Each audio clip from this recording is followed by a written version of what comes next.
안녕하세요. 어제 휴먼스토리에서 조조 칼국수 대표님의 이제 강연을 진행을 했어요. 이제 휴먼스토리 출연자들도 이제 따로 초청을 해가지고 같이 이제 사업하시는 분들 이야기를 이제 공유를 하는 자리를 만들어 주셨는데요.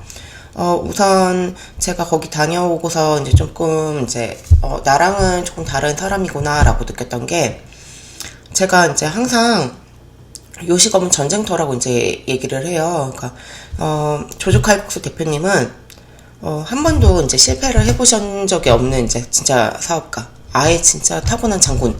제가 이제 비교를 해보자면 그런 이제 기질을 가지고 어떤 사업이든 잘 하실 수 있는 분이에요. 그분은 그러니까 그냥 타고나신 분들, 막 타고난 천재들 있잖아요. 그것처럼 조조 대표님은 그런 분이시고, 그리고 마인드가 되게 이제 남한테 이타심이 되게 강하신 분이라서 그걸로 인해서 이제 더 도움을 많이 받는 분이세요. 그러니까 물론 저도 그거 완전 공감. 남을 더 도와주려고 하고 남에 대한 이제 배려, 그리고 손님에 대한 배려, 이게 기본적으로 깔려 있어요. 기분을 나쁘게 말씀하실 수가 있는 분이 아니에요.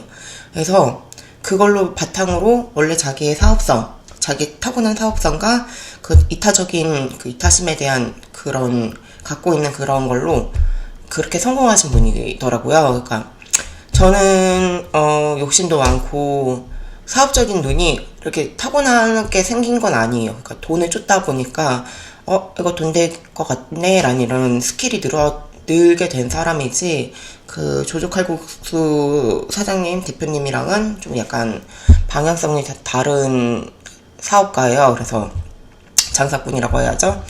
네, 그래서 지금부터 이제 제가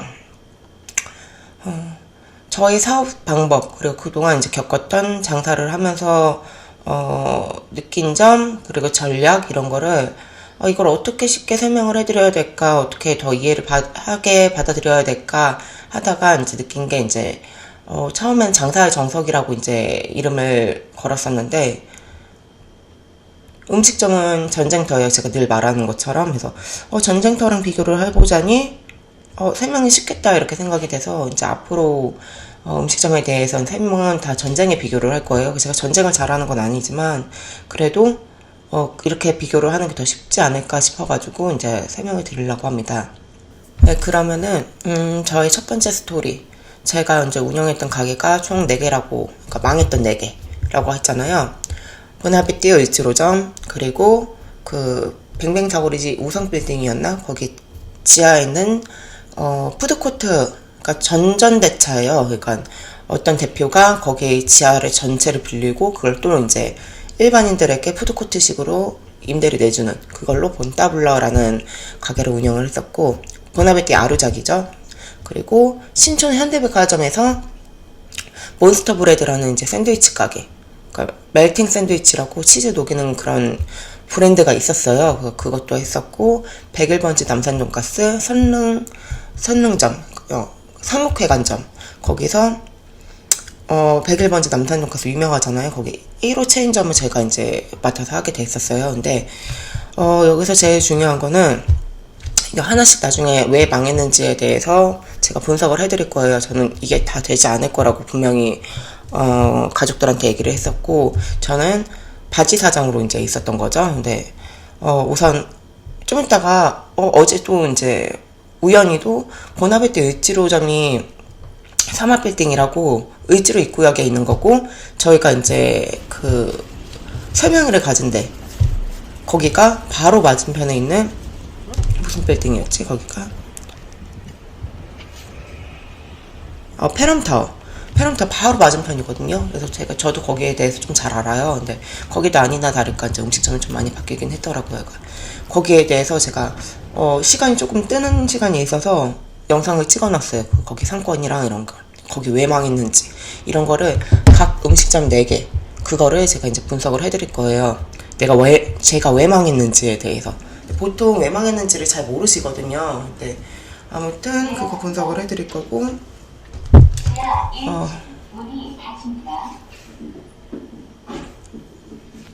앞으로 이제 영상을 제가 이제 저희 동네, 이거 제 가게도 마찬가지고 저희 동네에서도 망한 음식점을 다시 인수를 받으셔서 지금 잘 되고 있는 데가 있어요. 거기가 왜 잘 되고 앞으로도 망하지 않을 이유, 이런 거에 대해서 이제 설명을 드릴 거예요.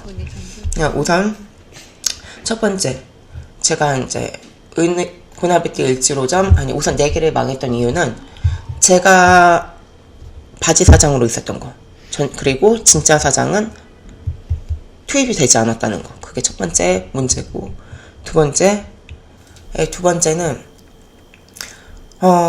돈 있으시는 분들은 이제 내가 가게를 구해주고 직원을 굴리기만 하면 기계식으로 이렇게 돈이 나오는지 알아요. 근데 절대 아니에요. 요식업은 전쟁터고, 예를 들어서 내가 이제 전쟁터랑 비교를 하니까 얘기를 하는데, 스타크래프트를 해요. 스타크래프트를 하는데도 내가 그냥 돈만 쥐어준다고 그게 운영이 되는 게 아니잖아요. 내가 애들을 컨트롤을 해야 되고 어떻게 전략을 짜야지 그 미네랄을 내가 캘 수가 있어요. 그것처럼 그 돈을 무조건 투자하고 그냥 본사에서 맡기고 그냥 냅두면 되는지 한다? 절대 아닙니다. 그게 첫 번째, 가게 이제 오토로 돌리시려고 하시는 분들, 그게 실수고, 오토로 돌릴 수 있는 업종은 또 따로 있어요. 우선 요식업은 제가 봤을 땐 아니에요. 요식업은 관심도 많이 가져야 되고, 최소한의 관심은 가져야지 오토로 돌아갈 수가 있는 거라고 말하는 거예요. 그러니까 예를 들어서 주시나 명랑 핫도그 이런 거는 물론 이것도 관심을 무조건 갖긴 해야 돼요. 근데 다른 요식업들, 막 예를 들어서 아구찜 막 이렇게 관심을 진짜 요리를 해야 되는 것들 있잖아요. 이런 것들보다는 쉽겠지만 근데 대신 그만큼 돈이 안 남긴 해요. 그러니까 그래도 오토로 돌릴 수 있는 업장이나 관심을 가져야 되는 업장, 이거 좀 많이 별개다라는 걸 이제 우선 얘기를 드리고 싶고, 앞으로의 이제 저의 그 방향성은 우선 이번에는 이제 저희가 망했던 상권 4개, 그 4개에 대해서 분석, 이걸 한 편씩 알려드릴 거예요. 그리고 그 다음에 내가 왜 그 이후에 2개가 성공을 했어요. 그러니까 망해봤으니까 이제 성공을 하는 방법도 아는 거거든요. 왜 이거에 대해서 지금 내 가게가 왜 하필 여기다가 자리를 잡았는지, 남들은 상권이 다 죽었다고 생각하고 권리금도 심지어 0이었어요. 근데 왜 여기다 차렸는지, 그리고 우리 가게 근처에 잘 되는 가게들, 거기들의 상권 분석, 이런 거를 이야기를 해드리고, 그 다음은 요식업 안에서의 이제 문제점, 그리고 요식업을 차릴 때 꼭 갖고 있어야 될 마인드, 이런 거에 대해서 이제 하나씩 영상을 올려드리려고 합니다. 네, 여기까지 이제 저의 그 유튜버의 인트로였고요. 다음 영상에서 이제 하나씩 망하는 이유, 그리고 망했던 이유, 그리고 그 망하던 과정의 에피소드, 이런 걸 이제 올려드릴게요. 네, 감사합니다.